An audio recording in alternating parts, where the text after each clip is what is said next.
వచ్చిన మీ అందరికీ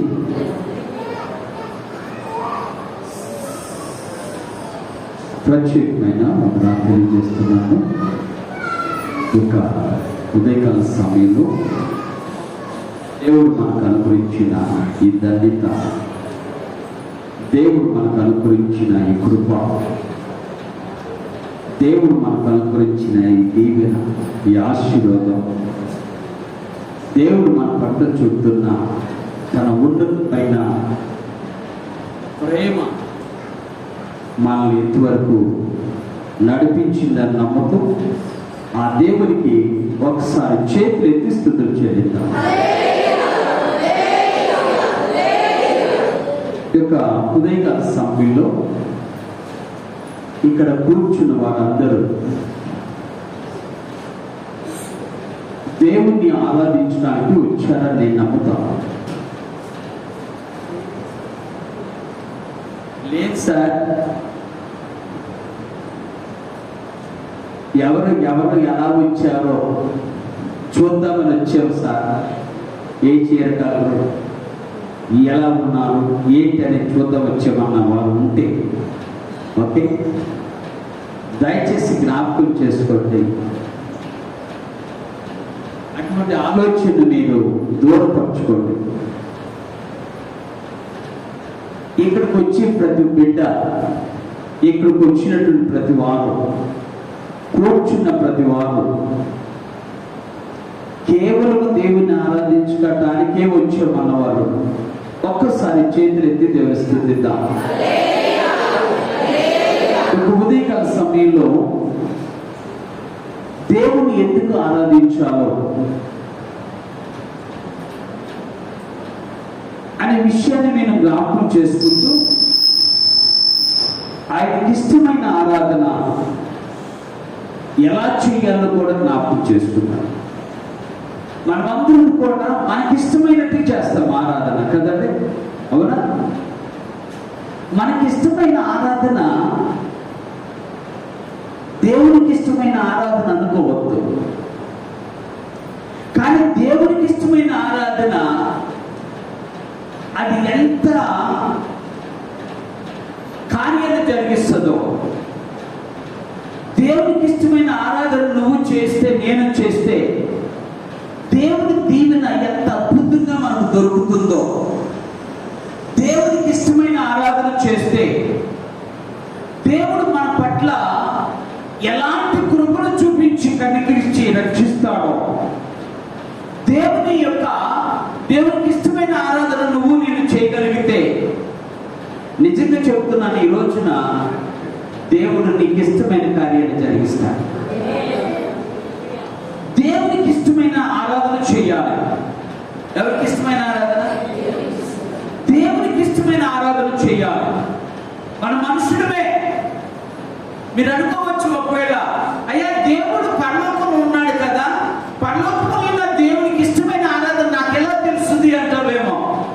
ఈ రోజున దేవుడు నిన్ను పిలుచుకున్నది, దేవుడు నిన్ను ఏర్పాటు చేసుకున్నది, దేవుడు నీ కోసం పరలోకం నుండి భూమి మీదకి దిగి రావడానికి కారణము, దేవుడు నీ కొరకు ప్రాణం పెట్టినటువంటి కారణము, దేవుడు నీ పట్ల చూపుతున్న తన మహాకృపకు కారణం ఏమిటంటే, ఈ భూమి మీద కూడా నువ్వు దేవుని రాజ్యాన్ని సృష్టిస్తావా, ఈ భూమి మీద కూడా దేవుణ్ణి ఆరాధిస్తావా, ఈ భూమి మీద కూడా దేవుని రాజ్యము నీతో ఉంటుందని ఆశపడి, ఎవరితో ఉండాలి? దేవుని రాజ్యం నీతో ఉండాలి. దేవుడు నీతో ఉన్నాడు అంటే దేవుని రాజ్యం నీతో ఉందని జ్ఞాపకం చేసుకోండి. దేవుడు రాజ్యాధికారిగా, రాజుగా ఉన్నాడు అంటే ఆయన తప్పనిసరిగా నిన్ను కూడా ఒక రాజ్య అధికారంతో ఉంచాడు అనే విషయాన్ని జ్ఞాపకం చేసుకోండి. అందుకని మన దేవుడు అనేక విషయాలు చెప్తూ అంటాడు, మీరు రాజులైన యాజక సమూహము అన్నాడు, దేవుని సొత్తైన ప్రజలు అన్నాడు. ఎవరు మీరు? కాబట్టి నువ్వు నేను చేసే ఆరాధన, ఈ ఉదయకాల సమయంలో దేవునికి ఇష్టమైనట్టుగా ఉండాలి. మరోసారి చెప్తున్నా, దేవునికి ఇష్టమైన ఆరాధన నువ్వు చేస్తే దేవుడు నీకు ఇష్టమైన కార్యాన్ని దేవుడు జరిగిస్తాడు. ఎందుకంటే భక్తుడైనటువంటి దావీదు కీర్తనలో రాస్తూ అంటాడు, కీర్తన గ్రంథంలో చెబుతూ అంటాడు, ఆయన యెహోవాను బట్టి సంతోషించుము, ఆయన నీ హృదయ వాంఛలను. ఆమె చెబుతామా? నిద్రపోయేలాగా చెప్పండి. వడ్డీనే మీరందరూ నిద్రపోతున్నారు, నేనే చెబుతాను మీ పక్షాన. ఆమేన్. దేవుడు ఈ ఉదయకాల సమయంలో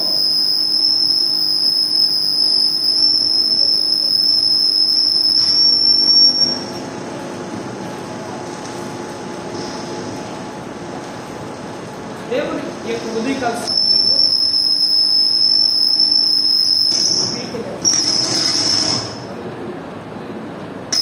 అది చేయాలి.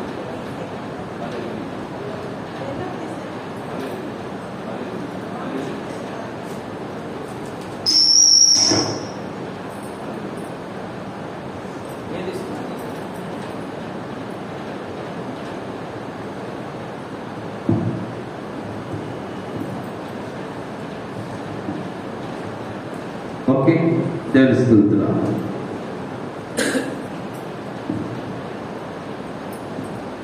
దేవునికి ఇష్టమైన ఆరాధన నువ్వు చేయగలిగితే దేవుడు తప్పనిసరిగా నీకు ఇష్టమైన కార్యాన్ని జరిగిస్తాడనే విషయాన్ని ఎంత స్పష్టంగా దేవుడు మాట్లాడుతున్నాడు. మీరు కనుక పరిశుద్ధ గ్రంథంలోనికి వెళ్ళినప్పుడు ఒకసారి మీకు ఆ వచనాన్ని చదివి వినిపిస్తాను. దేవునికి ఇష్టమైన ఆరాధన ఎవరికి? దేవునికి ఇష్టమైన ఆరాధన ఎలా ఉంటుందో, ఎలాంటి ఆరాధన దేవుడు ఇష్టపడతాడో, ఎలాంటి ఆరాధన ద్వారా దేవుడు ప్రీతికరంగా జీవిస్తాడో, ఆలోచిస్తాడో, ఇది నాకు ఇష్టమైందండి, నాకు ప్రీతికరమైందని ఆలోచిస్తాడో, ఆ విషయాన్ని గురించి భక్తుడైన పౌలు గారు ఫిబ్రవరికి రాష్ట్ర 12వ అధ్యాయము 8వ వచనంలో మాట చెప్తూ ఉంటాడు. ఆ వచనం చదువుతాను, జాగ్రత్తగా ఆలోచించేద్దాం. ఫిబ్రవరికి రాసిన పత్రిక 12వ అధ్యాయము 28వ వచనం ఆయన అంటాడు, అందువలన మనము నిశ్చలమైన రాజ్యమును పొంది దైవ కృప కలిగిందము, ఆ కృప కలిగి వినయ భయభక్తులతో దేవునికి ప్రీతికరమైన సేవ చేయదము.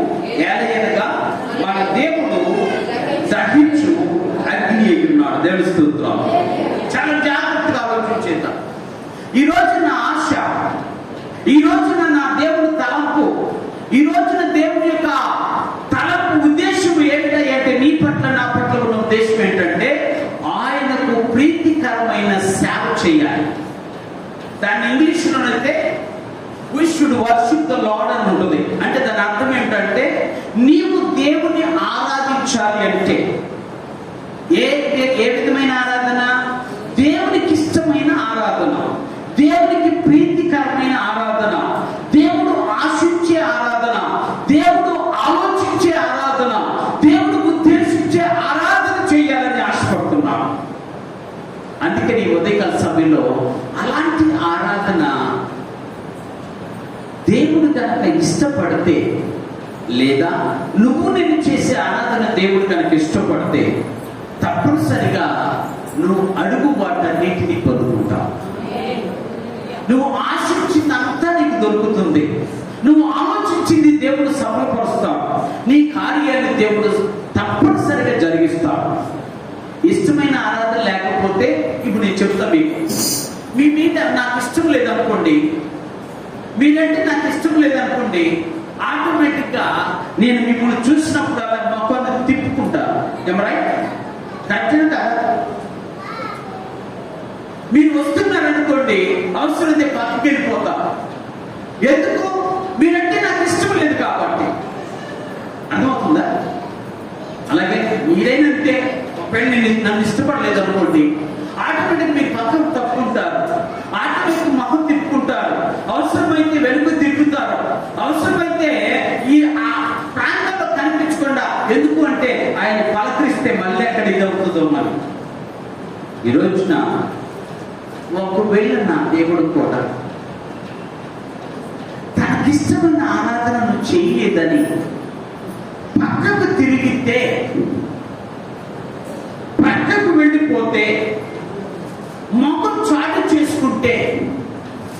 నీ పరిస్థితి ఏంటో ఒక్కసారి ఆలోచించు. అందుకని చెప్తుంటాడు, ఆయన ఎవరు అంట, మన దేవుడు దహించు అగ్ని అయి ఉన్నాడు అన్నాడు. చాలా జాగ్రత్త, ఈ మాట చాలా భయంకరంగా కనిపిస్తాడు. ఏమంట, ఆయన ఎలాంటివాడు అంటే ఖాళీగా ఉండడు. అర్థమైందా? ఖాళీగా ఉండడు. ఆయన ఎవరికి ఇష్టం కానీ ఆరాధన చేస్తారో వారికి ఆయన దహించు అగ్ని అయి ఉంటాడు. ఎవరైతే ప్రీతికరం కానీ సేవ చేస్తారో, దేవునికి ఇష్టం లేనటువంటి సేవ చేస్తారో వారి పట్ల దేవుడు దహించు అగ్ని అయి ఉంటాడు. అందుకని ఉదయకాల సమయంలో ఆ దేవుని యొక్క కృప మనం పొందుకోవాలని ఆశపడుతూ భక్తులైనటువంటి పౌలు గారు ఈ విషయాన్ని చెబుతూ మొట్టమొదటిసారిగా ఏమంటాడంటే, నువ్వు చేసే ఆరాధన ఎలా ఉండాలి అంటే విశ్వాసంతో కూడిన నిరీక్షణ కలదై ఉండాలి. ఎలా ఉండాలి? జాగ్రత్తగా. నిరీక్షణ అందరికీ ఉంటుంది, కానీ ఏముండదు? విశ్వాసం ఉండదు. విశ్వాసం అందరికీ ఉంటుంది, కానీ ఏముండదు? కాదా? విశ్వాసం ఉంటుంది కానీ నిరీక్షణ ఉండదు. విశ్వాసం ఉంటుంది కానీ నిరీక్షణ ఉండదు. నిరీక్షణ ఉండదు కానీ ఏముండదు? విశ్వాసము ఉండదు. అందుకని భక్తుడు సెలవిస్తూ అంటాడు, నీవు దేవునికి ప్రీతికరమైన ఆరాధన చేయాలి అంటే, నువ్వు దేవునికి ఇష్టమైన ఆరాధన చేయాలని ఆశిస్తే, దేవుడు నీ ఆరాధన అంగీకరించాలని ఆలోచన చేస్తే, దేవుడు నీ కార్యాన్ని జరిగించాలని ఆలోచన చేస్తే, నీవు దేవుని ఎదుట విశ్వాసముతో కూడిన నిరీక్షణ కలిగిందో దానిగా ఉండువాడుగా ఉండాలి అని ఆశపడుతున్నా. విశ్వాసంతో కూడిన నిరీక్షణ, ఎదురు చూపు. ఎందుకంటే నిజంగా మనం చెప్పాలంటే దేవుడు అంటాడు, ఇక్కడ చెప్తూ ఉంటాడు, ఆయన రాజ్యము స్థిరమైనది అని రాయబడింది. ఒక్కసారి వచ్చిన చదువుతాం. ఆయన అందువలన మనము నిశ్చలమైన రాజ్యమును పొందుతున్నాం. ఎవరికి ఇస్తాడు దేవుడు? చెప్పండి ఒకసారి. నిశ్చలమైన రాజ్యము పొందాలి అంటే, స్థిరమైన రాజ్యంలో నువ్వు వారసుడు కావాలి అంటే, స్థిరమైనటువంటి రాజ్యానికి నువ్వు చేరుకోవాలి అంటే, స్థిరమైన రాజ్యాన్ని నువ్వు స్వతంత్రించుకోవాలి అంటే, ఎవరికి విశ్వాసం లేకుండా జరగదు. రెండవది, ఎవరు నిరీక్షణతో ఉండకుండా ఈ కార్యాన్ని చూడలేదు. అందుకని విశ్వాసంతో కూడిన నిరీక్షణ నీలో ఉంటే ఒక దినాన నువ్వు దేవుని రాజ్య వారసులు అవుతావు. ఒక దినాన నీవు దేవుని రాజ్యపు వారసురాలువి అవుతావు. ఎందుకో తెలుసా? నేనైతే చెప్తా, ఈ మాటలు మీ జాగ్రత్తగా ఆలోచించాను. నేను నా దేవుని నమ్ముకున్న తర్వాత, నా దేవుని యందు విశ్వాసం ఇచ్చిన తర్వాత, ఆయన కొరకు ఎదురు చూస్తున్న తర్వాత, ఆయన మీద ఆశ కలిగి జీవిస్తున్న తర్వాత, ఆయన మీద నిరీక్షణ కలిగి ఉంటున్న అంత కాలం కూడా దేవుని రాజ్యం నా జన్మ హక్కు. ఆమె చెప్తాను లేదండి, దేవుని రాజ్యము నా జన్మ హక్కు. నాకు అధికారం ఉంది, నాకు అధికారం ఉంది. ఎలాగో అని అంటారేమో, ఒక తల్లిదండ్రులు, ఒక కుటుంబము తన బిడ్డల కోసము ఏది సంపాదించినా, ఏంటండి, ఏది సంపాదించినా, ఒకవేళ సంపాదించలేదు కానీ ఒక స్పూనో ఒక ప్లేటో దేవుడు ఒకవేళ ఆ కుటుంబంలో ఇస్తే, అది ఎవరికి ఇస్తారు? నీ తర్వాత ఎవరు అనిపిస్తారు? ఒక సెంటు భూమి ఎవరు అనిపిస్తారు? ఒకవేళ నేను నీకు ఇవ్వను రా అంటాం అనుకోండి, అవసరమైతే నన్ను పిలిచి, అన్న మా అమ్మని మా నాన్నని కోర్టుకు లాగుదామన్నా అంటాడు. ఎందుకో తెలుసా? వాడి హక్కు ఉంది అని, వాడికి అధికారం ఉందని, వాడు సమాధిస్తాడు. అవునన్నా, నేను తప్పనిసరి నేను పొందడానికి నేను అనుకున్నాను, ఎందుకంటే నేను ఆయనకు ఆమెకు పుట్టిన వాడను అంటాడు. అంట అంత ధైర్యం ఎక్కడి నుంచి వచ్చింది? వాడు నీ గర్భం నుండి వచ్చాడు. అంత ధైర్యం ఎక్కడి నుంచి వచ్చింది? వాడు నీ యొక్క పుట్టుకను ఆస్వాదిస్తూ వచ్చాడు. వాడికి జన్మ హక్కు ఇచ్చాడు దేవుడు. ఎవరికి? ఎవరికి? బిడ్డకి, కుమారుడికి, కుమార్తెకు ఆ అధికారం ఇచ్చాడు దేవుడు. ఈరోజు అదే మాట్లాడుతున్నాడు. దేవుడు మనకు ఒక అధికారం ఇచ్చాడు. ఆ అధికారం ఏమిటంటే నువ్వు నేను ఆయన రాజ్యంలో వారసులుగా జీవించాలి. ఆయన నిత్య రాజ్యములకు వారసులు అవ్వాలి. నీకు ఇవ్వనురా అంటాడు అంటే, ఒకవేళ దేవుడు నీకు ఇవ్వను అంటాడంటే నేనైతే ఏమంటాను తెలుసా? వ్యాజ్యం ఆడతా. ఏమంటా? కోర్టుకేస్తా, దేవునితో అడుగుతా, దేవుణ్ణి విచారిస్తా. అయ్యా నేను నీ బిడ్డను, అయ్యా నేను నీకు ప్రీతికరమైన ఆరాధన చేస్తున్నాను, అయ్యా నీవు ఎలా ఎందుకు ఇవ్వకుండా ఉంటావు? నువ్వు నాకు ఇస్తావు అంటావా అన్నా? నేనైతే అంటా, నేను నీ సేవ చేస్తున్నాను, నాకేది అవసరం నీకు బాగా తెలుసు, నాకు ఇవ్వాల్సిందే అంటా. ఇస్తానంటాడు నా దేవుడు. ఆయన మాట తప్పేవాడు కాదు. ఎందుకు అంటే దేవుడు నాకు గొప్ప ఘనత అనుగ్రహించాడు. ఏంట ఘనత అంటే ఆయన రాజ్యములకు నన్ను హక్కుదారుగా చేశాడు. ఆ రాజ్యము దేవుడు అంటున్నాడు, ఆ రాజ్యము మీ మధ్య ఉంది అన్నాడు. దేవుడు స్తోత్రం. ఆ రాజ్యములకు మీరే హక్కుదారులు అన్నాడు. ఆ రాజ్యమును స్వతంత్రించుకునే అధికారము మీకే ఉంది అన్నాడు. ఆ రాజ్యాన్ని స్వతంత్రించుకోవాలి. ఆ రాజ్యములకు పేరేంటంటే అది నిశ్చలమైన రాజ్యం. ఏ రాజ్యము అది? ఇప్పుడు చెప్తూ మీకు, ఈ రాజ్యానికి ఒక దినాన్న పతనం ఉంది. జాగ్రత్తగా ఆలోచించాడు. ఎందుకు విషయం చెప్తున్నానంటే, దానియేలు భక్తుడికి ఒక దర్శనం చూపించి దానికి సమాధానం ఇవ్వమన్నాడు. నెబుకద్నెజరుతో చెప్పాడు. దానియేలుకి కలిగిన దర్శనం ఏమిటంటే, దానియేలు అంటే ఆయన అనువాదం చేసిన దర్శనం ఏమిటంటే, అయ్యా నీ రాజ్యం చాలా ఉన్నతమైంది, కానీ నీ తర్వాత ఒక రాజ్యం రాబోతుంది. ఆ రాజ్యం చేస్తా. ఆ రాజ్యం తర్వాత ఇంకో రాజ్యం రాబోతుంది. ఆ రాజ్యం చేయిస్తారు. ఆ రాజ్యం తర్వాత ఇంకొక రాజ్యం రాబోతుంది. చివరికి 4 రాజ్యాలు వెళ్ళిపోయిన తర్వాత ఒక చిన్న రాజ్యం బయలుదేరుతుంది. ఆ చిన్న రాజ్యము ఈ పెద్ద రాజ్యాలన్నిటిని కూడా పునాత్మకలు చేస్తుంది. ఆ రాజ్యము దేవుని రాజ్యం అన్నాడు. దేవస్థానం. ఈ రాజ్యాలన్నీ పాడైపోయాయి. ఏ రాజ్యాలు? ఈ మనుషుడు ఏర్పాటు చేసిన రాజ్యాలన్నీ పాడైపోయాయి. నెబుకద్నెజరు రాజ్యం పాడైపోయింది. సైరస్ కోరెషు రాజ్యం పాడైపోయింది. మీడో పర్షియా రాజ్యం పాడైపోయింది. పార్సీల రాజ్యం పాడైపోయింది. అనేక విధాలైన రాజ్యాలు, రోమా రాజ్యం కూడా చివరికి పాడైపోయింది. గ్రీకు రాజ్యాలు పాడైపోయాయి. కానీ ఏ రాజ్యం తెలిసిందో తెలుసా? ఒకసారి దేవుని స్తుతిద్దాం. దేవుని రాజ్యం నిలిచింది. ఏ రాజ్యము? దేవుడు ఏర్పాటు చేసిన రాజ్యం. ఆ రాజ్యానికి నువ్వే వారసుడివి. ఆమేన్. ఆ రాజ్యానికి నువ్వే హక్కుదారుడివి. ఆ రాజ్యాన్ని పొందగలిగిన నిజమైన కుమారుడు నువ్వే. నిజమైన కుమారుడు.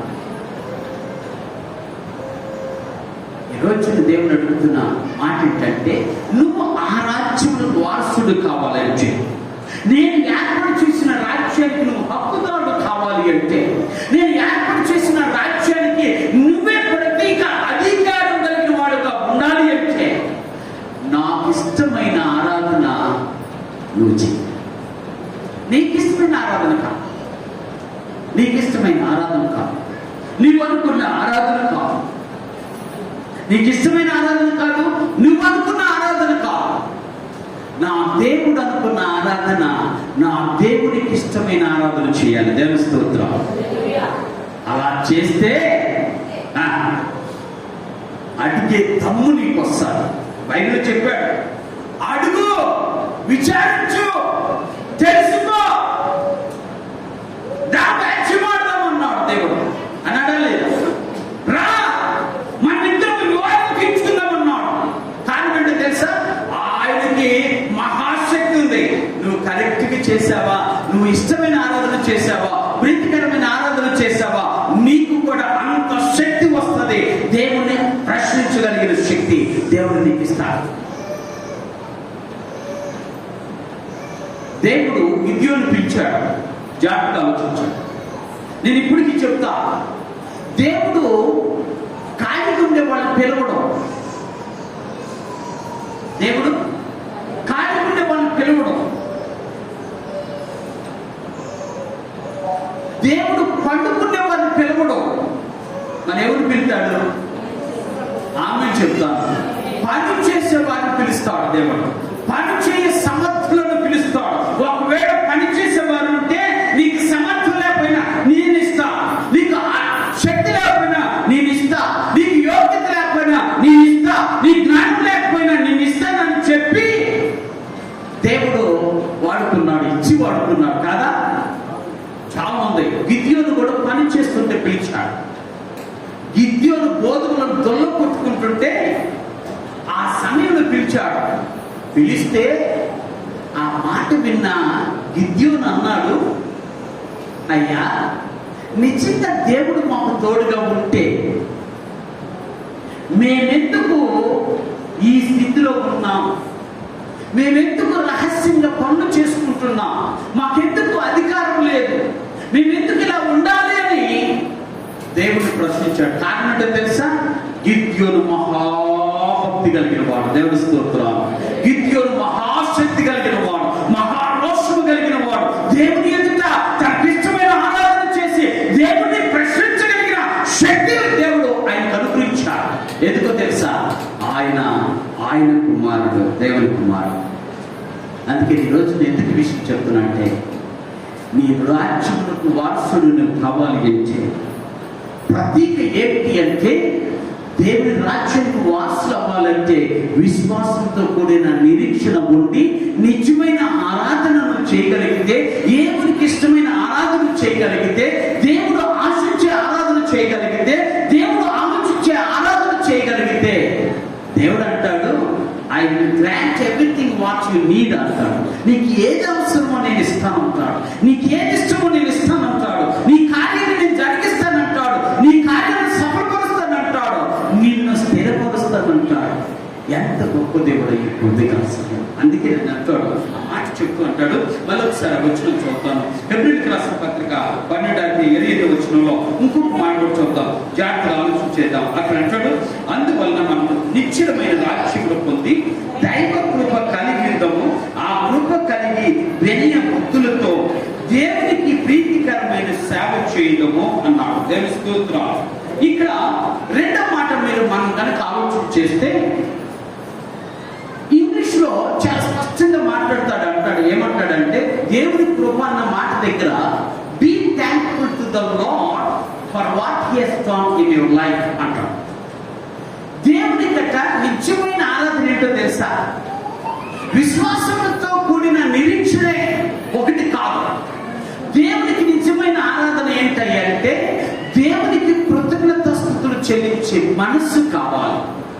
ఏ మనసు? దేవునికి కృతజ్ఞతాస్తుతులు చెల్లించే మనసు. జాగ్రత్తగా కృతజ్ఞతాస్తుతులు చెల్లించేది భౌతికమైన వాటికి చేసేది కాదు.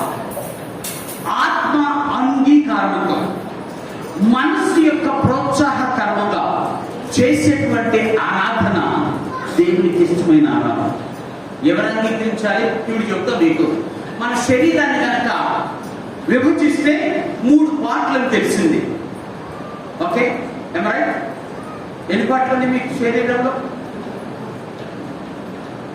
మీరందరూ నా మొహం చూసి అసలు మా శరీరం మాకు తెలితే కదా అని అనుకున్నాను. శరీరంలో 3 పార్ట్లు ఉపయోగించాడు. ఒకటి దేహము, 2 ప్రాణము, 3 ఆత్మ. కదా? నేల వంటితో నరుడు నిర్మించి నాశకాలంలో జీవాయువు మొదలుగా నరుడు జీవాత్మాయ. ఇప్పుడు ఎంతమంది ఉన్నారు? ప్రాణం ఉంది, దేహం ఉంది, దేవుడి యొక్క ఆత్మ కూడా ఎక్కడుంది? ఎక్కడుంది? ఇక్కడ లేదు, నీలోనే ఉంది. ఆమె నీలో ఉంది, నీలో ఉంది. ఈ 3 తెలుసుకొని నీ ఆరాధన ఉండాలి అని దేవుడు కోరుకున్నాడు. అందుకని భక్తుడు అద్భుతంగా మాట్లాడుతూ అంటాడు, నీ పూర్ణ ఆత్మతో, నీ పూర్ణ బలముతో, నీ పూర్ణ శక్తితో, నీ పూర్ణ మనస్సుతో. అన్ని పూర్ణాలే కదా. అవును, ఆయన అడిగిన పూర్ణం వేరు, మనం చేసే పూర్ణం వేరు. మనమేమో సున్నాలో ఆ ఖాళీ ఉన్న స్థలం ఉందో చూశారు, అది చేస్తాం. ఆయన ఏం చేస్తాడంటే సున్నాను పూరించి చేస్తాడు. అది గొప్పతనం, అది సంపూర్ణం అన్నాడు. పూర్ణాన్ని ఏం చేశాడు? పూరించాడు, దాన్ని సంపూర్ణమైంది. ఇప్పుడు ఆరాధన ఎలా ఉండాలి? మన ఆరాధన ఎట్లుంటుంది? మనసులో చెప్తాం. మన ఆరాధన ఎట్లుంటుంది? మనసుతో మాట్లాడదాం. ఏ ఆత్మ, ఏ మనసా, నా ఆరాధన ఎట్లుందో ఒకసారి చెప్పు అంటే దేవుడు చెప్తాడు. మనసుతో చెప్పండి, ఒకసారి అడగండి దేవుడిని.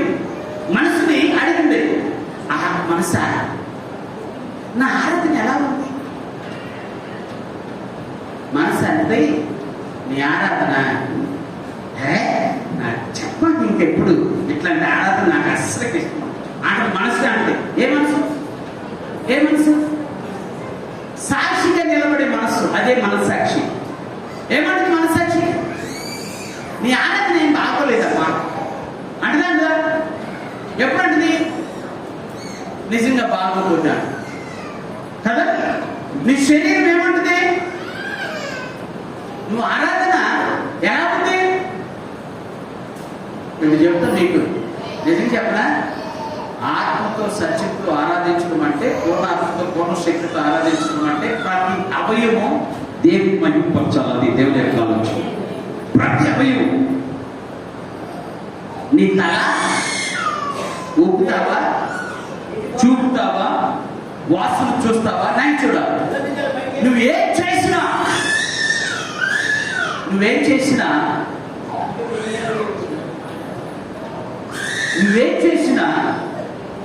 ఎలా ఉండాలి? దేవునికి ప్రీతికరంగా ఉండాలి. అందుకని కృతజ్ఞత స్తుతులు చెల్లించే మనసు నీకు ఉండాలి. ఏ మనసు? కృతజ్ఞత స్తుతులు చెల్లించే మనసు. అందుకని యేసుక్రీస్తు ఒక మాట చెప్తాడు, కొన్ని ఆశ్చర్యం వస్తుంది. ఆ మాటలో ఉన్న మర్మం చెప్తాం, మీకు అర్థమవుతుంది. ఏంటంటే, మిక్కిలి కొంచెములో అసలు మాకు ఈ వాక్యం తిన్నాం ఎప్పుడన్నా చెప్పు అను వినడానికి అన్నట్టు చెప్పాను. నేను మొక్కలు పెట్టాను. మిక్కిలి కొంచెంలో నమ్మకంగా ఉండేవాడు మరి ఎక్కువలో నమ్మకంగా ఉంటాడు. మిక్కిలి కొంచెంలో అపనమ్మకంగా ఉన్నవాడు అసలు పనికిరాను. ఆ మాట చెప్తున్నాను. అంతే కదా. ఎంత నమ్మకం ఉండాలి? దేవుడి దగ్గర నుంచి ఎంత కార్యం కావాలి నీకు? ఇంత ఎంత కార్యం కావాలి? వామ్మో, ఎంత కార్యం అయితేనే దేవునికి కృతజ్ఞతాస్తుతులు చెల్లిస్తావా? దండం పెట్ట. అది అసలు దేవుడికి ఇష్టం ఉండదు. అట్లా దండం. దేవుడికి నువ్వు చేసే ఆరాధన, ఆ కృతజ్ఞతాస్తుతులు చెల్లించడం ద్వారా చేసే ఆరాధన ఎంత చిన్న కార్యం చాలు, పెద్ద కార్యం కాదు. ఏం కార్యం? ఇప్పుడు చెప్తా, మీకు అర్థమైపోతుంది. దేవుడు చేపలు పట్టుకున్న వాడి దగ్గరికి వెళ్ళాడు. అక్కడ పేతురు, యోహాను వాళ్ళు కనపడ్డారు. అబ్బాయి, మీరు నన్ను వెంబడించండి అన్నాడు. మీరు నన్ను వెంబడించండి అన్నాడు. అంటే సరేనయ్యా అనుకున్నాను. పాపం వెంబడించడానికి మనసు రావాలి. సరే, కానీ మీరేంటి, మీ పరిస్థితి ఏంటి ఒకసారి చెప్పండి అన్నాడు. పేతురు వెంటనే అన్నాడు, అయ్యా అంతా ప్రయాసపడ్డాను, కానీ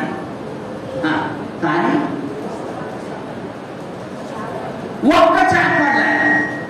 ఏంటి? ఒక్క చేప. ఏ రాత్రి అంతా ప్రయాసపడ్డారంట, ఒక్క చేప లేదంట. దేవుడు అన్నాడు, పేతురు, ఈ వల ఇటువైపు నీ వల వేయాలి. విచిత్రం చెప్పదా? వల పిగిలి అన్ని చేపలు పడ్డాయి. యాభై వచ్చినాయి, యాభై వచ్చినాయి. ఆయన చెప్తారు, దేవుడు అన్నాడు, ఓయ్ పేతురు చేపలు లేవంటయ్యా. దేవుడు మాట్లాడుతున్నాడు, పేతురికి చేపలు దొరకలేదంట, అతనంతా ప్రయాసపడ్డాడంట. నేను ప్రార్థన చేస్తున్న చేపలన్నీ వాళ్ళలోకి రావాలి అన్నాడు. చేపలన్నీ పరిగెత్తుకుంటూ వచ్చింది, చేపలన్నీ పరిగెత్తుకుంటూ వచ్చి వలలో పడితే చేప పట్టంటే వల లాగుతుంటే పిగిలిపోతుంది. పిగిలి అప్పుడు అనిపించింది వాళ్ళు, ఏమనిపించింది తెలుసా? ఈయనతో ఉంటే జీవితం సమృద్ధి, ఈయనతో ఉంటే జీవితం సంతృప్తే, ఈయనతో ఉంటే అసలు మన ప్రయాసమే వ్యర్థమైపోతుంది, మనం ప్రయాసపడకుండా మన పనులు జరిగిపోతాయి అనుకొని నెంబర్ 1 వలను విడిచిపెట్టారు. నెంబర్ 2 ధోని విడిచిపెట్టారు. నెంబర్ 3 తల్లిదండ్రులను విడిచిపెట్టారు. నెంబర్ 4 వారు పట్టే జాలలుగా ఉన్న వారు పట్టే వలలు కూడా విడిచిపెట్టారు. ఎన్ని విడిచిపెట్టారు? ఎంత గొప్ప దేవుడు అని నేర్పించు. వాళ్ళు విడిచిపెట్టి కట్టు బట్టలతో వెళ్ళారండి. దేవుని స్తోత్రం. ఏం బట్టలతో? కట్టు బట్టలతో దేవుణ్ణి వెంబడించారు. ఈరోజు జాగ్రత్తగా ఆలోచించారు. అది చిన్న కార్యమే దేవుని దృష్టిలో. ఏది? వాళ్ళు చేపలు పడితే పెద్ద కార్యం కాదు, అర్థమవుతుందా? అది చిన్న కార్యమే, కానీ ఆ చిన్న కార్యాన్ని చూసిన ఆ యొక్క మనుషులు యేసుని వెంబడించడం నేర్చుకున్నారు. తెలుస్తుంది, చాలా చాలా చిన్న కార్యం, చాలా అర్థమవుతుందా? ఇలా చెప్పుకుంటూ పోతే కోపలు వాటన్నిటి కారణం ఏంటంటే కృతజ్ఞతాస్తుతులు చెల్లించే మనసు నీలో ఉంటే. ఏ మనసు? కృతజ్ఞతాస్తుతులు చెల్లించే మనసు నీలో ఉంటే దేవుని కృపను పొందుకున్న దానిలో ఉంటాం. తెలుసుకుంటాం. దేవుని కృపను పొందుకున్నాము అంటే, దేవుని యొక్క కృప విలువ నీకు తెలిసింది అంటే, ఏ విలువ? కృప తెలుసా మీకు? కృప విలువ ఎంత తెలుసా? చెప్పండి ఒకసారి. ఎవరైనా దేవుని కృప విలువ ఎంత చెప్పండి ఒకసారి. మేము పెద్దోళ్ళు ఎప్పుడు ఆకాశానికి మించేలాంటాం. ఓకే, నేను చెప్పనా? దేవుని కృప విలువ ఎంత అంటే ఆయన ప్రాణం విలువ. ఆయన కాదా? ఆ ప్రాణానికి విలువ. ఇప్పుడు చెప్తా, నీ శరీరం విలువ ఎంత చెప్పనా? కొన్ని 100 కోట్ల రూపాయలు, కొన్ని 100 కోట్ల రూపాయలు నీ శరీరం విలువ. నీ కన్ను 1000 రూపాయలు ఉంటుంది. నీ కన్ను 1000 రూపాయలు, నీ గుండె 1000 రూపాయలు, లక్షలు. నీ కిడ్నీ లక్షలు. కానీ మనమేం చేస్తాం? ఏమంటే ఒక్కసారి తీసావు. ఇంత 1000 రూపాయల జీవితం నీకు దేవుడు ఇస్తే, మీకు జోక్ కాదు, నేను చెప్తున్నాను, 20 లక్షల రూపాయలు ఇచ్చి మా స్నేహితుడికి కిడ్నీని బాగు చేయించా. అంటే కిడ్నీని దాన్ని రీప్లేస్మెంట్ చేశాం. మా స్నేహితుడు, నా క్లాస్మేట్. ఏంటి? 8 లక్షలు ఇచ్చి ఇప్పుడు నీకు ఎన్ని కిడ్నీలు ఉన్నాయి? నీకు మరి ఒక కిడ్నీ 8 లక్షలు అయితే నీ కిడ్నీలు ఎంత పని ఇప్పుడు? సరే కదా, మళ్ళీ మంచిగా ఒక పాపకి హార్ట్ రిప్లేస్మెంట్ చేయాలని అడిగా. సుమారు ఎంత ఉండదు సార్? 70 లక్షలు సార్. అది కూడా దొరికితేనే అదృష్టం, దొరకకపోతే దురదృష్టం. 7 లక్షలు.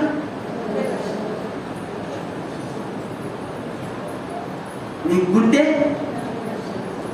అది రీప్లేస్ చేయడానికి ఇంకొక 30 లక్షలు, 1 కోటి రూపాయలు. మామూలుగా చెప్తున్నా మీకు. మీరే నా జీవితం పాడైపోను, చచ్చిపోతే పోతే ఈత పడలేక చచ్చిపోతున్నా. వాము విలువ తెలియలా చెప్తున్నా, మీ విలువ తెలియలా. దేవుడు అంత విలువైన సొత్తు మీకు ఇచ్చాడమ్మా. విలువైన సొత్తు. మీరు విలువైన వారు, విలువతో కనబడిన వారు. ఎవరు మీరు? విలువతో కనబడిన వారు. కానీ మనకేం కావాలో తెలుసా? టాటా పిల్లవాళ్ళకి ఎన్ని కార్లు ఉన్నాయి, మాకు అప్పటికోండి. ఎవరికి?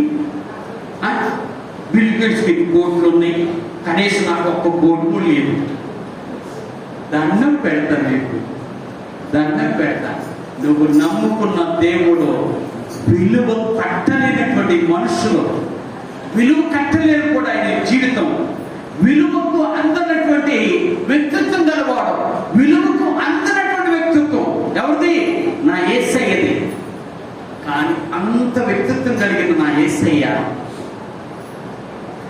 చిన్న ప్రాణి,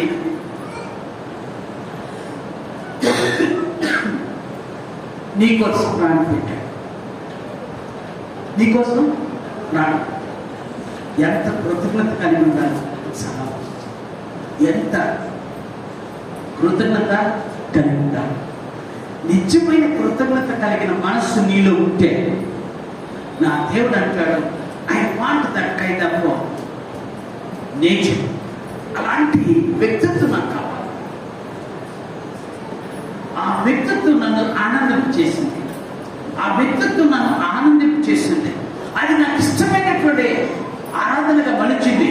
నా జీవితంలో ఒక అద్భుతమైన ఆశీర్వాదం ఇవ్వాలి అని ఆశపడేలా చేస్తుంది. నువ్వు చేసే ఆరాధన, నువ్వు చేసే ఆరాధన దేవుడికి ఇష్టం కలిగిందట. దేవుడికి ఇష్టం కలిగిందట. మీరు జాగ్రత్తగా ఆలోచన, చాలా విషయాలు చెప్తా. యేసుక్రీస్తు కొండ మీద ప్రసంగం చేస్తున్నాడు. ఆ కొండలు లోయలు దాటుకుంటూ, ఆ రాళ్ళు రప్పులు ఎక్కుకుంటూ, భయంకరమైన శ్రమను అనుభవిస్తూ ఒక కుష్టివాడు యేసయ్య దగ్గరికి వచ్చాడు. ఆ మాట చెప్తుంది. ఎవరు? ఒక కుష్టివాడు యేసయ్య దగ్గరికి వచ్చాడు. ఆయన అన్న మాట ఏంటో తెలుసా? అయ్యా, నన్ను శుద్ధినిగా చేయగలవని నేను నమ్ముతున్నాను, శుద్ధినిగా చెయ్యి అన్నాడు. ఏమన్నాడు? శుద్ధినిగా చేయగలవని నేను నమ్ముతున్నాను, శుద్ధినిగా చెయ్యి అన్నాడు. ఆ మాట ఒక్కసారి చెవులు రింగుమంది. ఏంటి? ఆయనకి ఎప్పుడు నేను కలవలేదు, ఆడెప్పుడు ఎప్పుడు మాట్లాడలేదు, ఆడ అసలు నమ్మమే నాకు తెలియదు. వాడు వచ్చి మాట్లాడినాడా? ఆశ్చర్యపోయాడు. ఆయన కార్యాన్ని జరిగించాడు. నాకు ఇష్టమైన శుద్ధుడి కమ్ము అన్నాడు. అన్నాడా లేదా? ఇప్పుడు శుద్ధుడయ్యాడా లేదా? ఏంటి? బైబిల్ మీరు చదువుకోండి. శుద్ధుడైన వాడు యేసును వెంబడించడం నేర్చుకున్నాడు. దేవుని స్తోత్రం. అది కృతజ్ఞతాస్తుతి, అది కృతజ్ఞతాస్తుతి చెల్లించే మనసు. ఆ మనసు ఉంటే అది దేవునికి ఇష్టమైనటువంటి ఆరాధన, అది దేవునికి ప్రీతికరమైన సేవ, అది దేవునికి మహా ఇష్టమైనటువంటి బలియాగము, అది మహాదేవునికి చాలా ఆనందింపచేసే ఆరాధనగా మార్చబడుతుంది. ఈ రోజున కృతజ్ఞత స్తుతులు చెల్లించి మనస్సు దేవుడు మనకు అనుగ్రహించాలి. దేవుడు మనకి అనుగ్రహించాలి. 3వ మాట చెప్పి ముగిస్తున్నాడు. ఇక్కడ చెప్తూ అంటాడు 12వ వచ్చి 8వ వచ్చిన ఒక్కో మాట. ఆ కృప కలిగి వినయ భయభక్తులతో దేవునికి ప్రీతికరమైన సేవ చేయండి. దేవుని స్తోత్రాలు. 3వది దేవుడు అంటున్నాడు. ఇప్పుడు మనం జాగ్రత్తగా ఆలోచించాలి. మొదటిది నీవు విశ్వాసంతో కూడిన నిరీక్షణ కలిగిన వాడవై ఉంటే నువ్వు చేసే ఆరాధన దేవునికి ప్రీతికరమైన ఆరాధన, దేవునికి ఇష్టమైన ఆరాధన, దేవుడు ఆశించిన ఆరాధన, దేవుని చిత్తానుసారమైనటువంటి ఆరాధన. దీనికి వ్యతిరేకంగా ఉంటే నీ ఆరాధన సరైనది కాదు. రెండవది, దేవుడు చెప్తున్నటువంటి ఆరాధన ఏంటంటే కృతజ్ఞతాస్తుతులు చెల్లించి మనస్సు కలిగినదే నిజమైన ఆరాధన. దేన్ని బట్టి? దేని బట్టి? దేవుడు నీ పట్ల చేసిన కార్యములను బట్టి. చెప్పాను కదా, విలువైనటువంటి తన దేహాన్ని, విలువైనటువంటి తన ప్రాణాన్ని, విలువైనటువంటి తన ఆత్మను నీకోసం నా కోసం అప్పగించాడు. నీకోసం నా కోసం అప్పగించాడు. What a wonderful God. ఆ దేవుడికి ఆరాధన అంత ప్రీతికరంగా ఉండాలి అంటే ఈ మనసు మనలో ఉండాలి. ఏ మనసు? కృతజ్ఞతాస్తుతులు చెల్లించే మనసు.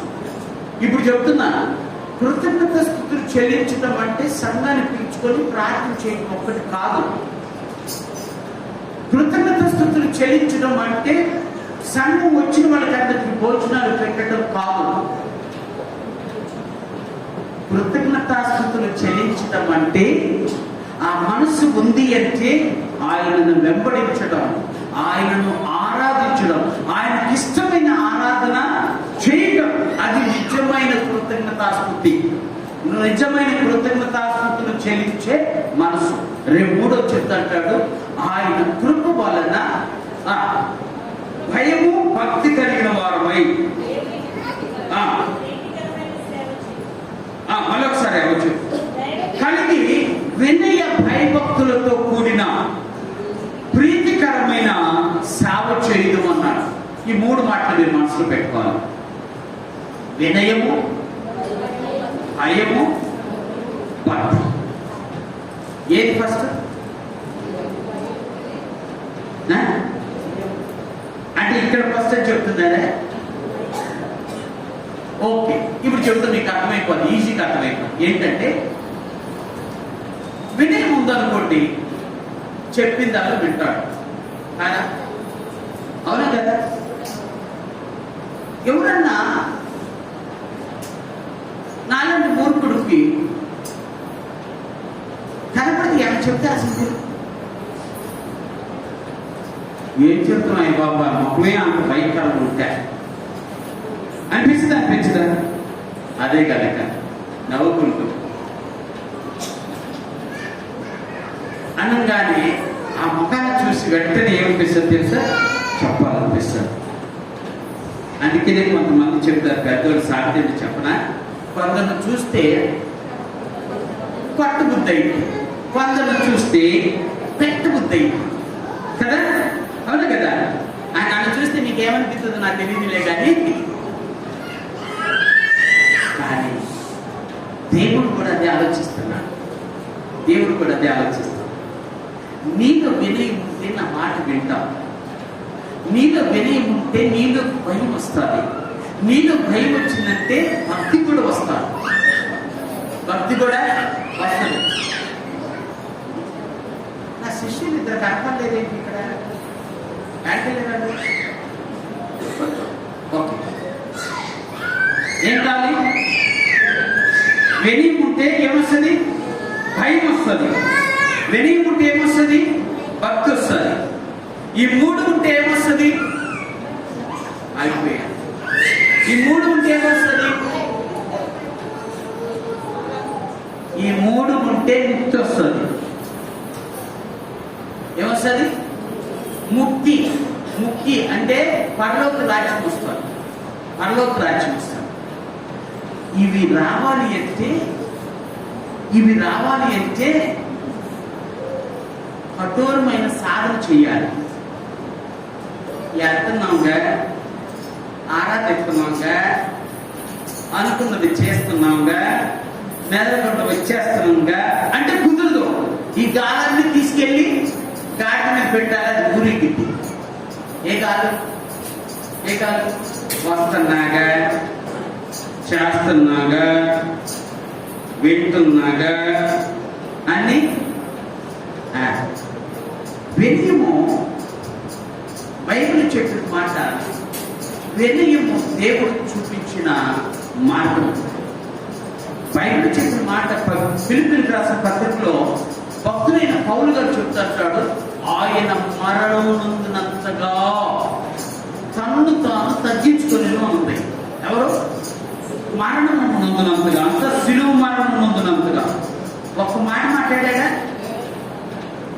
ఎవరిని కొట్టినోడిని, కొరడాలతో కొట్టినోడిని, అరిచేతులతో గుద్దినోళ్ళని, చెప్పుల మీద పాటను కొట్టారు, గుద్దారు, వదలే మేకుతో కొట్టారు, పట్ల శిరస్సు మీద ముళ్ళ కిరీటం పెట్టారా? పెట్టారు. వీళ్ళందరినీ చూసి మనమైతే ఏమనుకోం తెలుసా? నాకు ఇప్పటికీ గుర్తే. 84లో కరుణామయ్య సినిమా తీయండి. ఏ సినిమా? కరుణామయుడు సినిమా తీయండి. సరే, మనకు అప్పుడు తెలుసు కదా, పాతళ్ళు మనకు దొరకవు. ఇసుక మీద పొరలాడటం, ఇసుక చూడండి. సరే, ఇసుక మీద కూర్చున్నా. నాలంటే ఇంకా ఎంతమంది ఉంటారు కదా, ఉన్నారు. సరే, యేసుక్రీస్తు శిలువ యాత్ర మొదలైంది.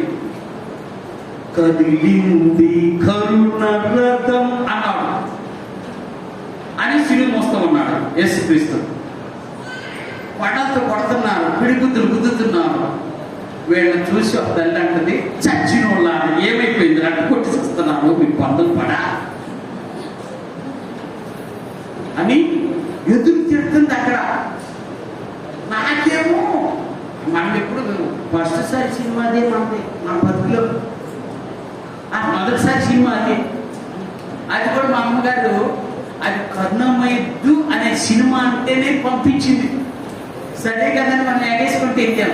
ఈ మాటలకు చచ్చిపోయినా తర్వాత పిలిచి అమ్మో ఏడుస్తుంది, అయ్యా పట్టుమాకుండా తిడతాను ఉంది, ఏడుస్తాను ఉంది. మనకులాగానే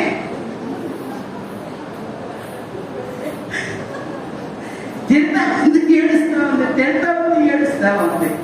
చివరికి నాకు పాపం వస్తుంది, మా పక్క డిస్టర్బెన్స్ అవుతుంది. అసలు డైరెక్ట్లీ వినమయ్యా, ఏంటి అసలు ఏం జరుగుతుందో విందా అనుకుని పిలిచి, అమ్మా ఇది సినిమా అనే తల్లి, నువ్వెందుకు ఏడుస్తున్నావు అన్నాను.